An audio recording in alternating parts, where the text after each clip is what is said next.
This is Fort Lauderdale as we know it today. But in 1947, this coastal community wasn't as built up.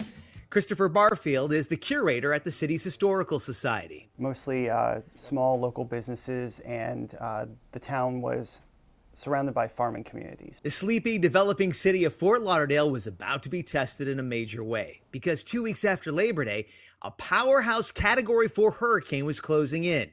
Pete Alderman, then 11 years old and living on Hollywood Beach, remembers it well. We didn't have a TV set, and if we did, they didn't have weather programs on TV or weather warnings. Alderman, his mother and older brother packed up and headed to their family friend's house a few miles inland. We just knew that it wasn't smart to stay on the beach. The slow-moving and large hurricane would deliver a deadly blow. Winds would gust over 150 miles per hour.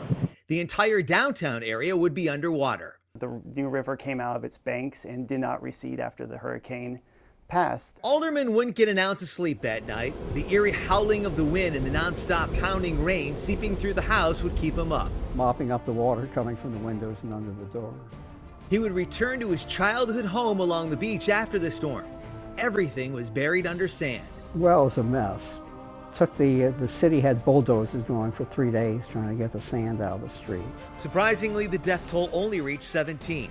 Barfield says the hurricane would actually do some good. Fort Lauderdale's flooding would create the largest, most important drainage system, which is now known as the South Florida Water Management District. For CBS 12, I'm Rick Blackwell reporting.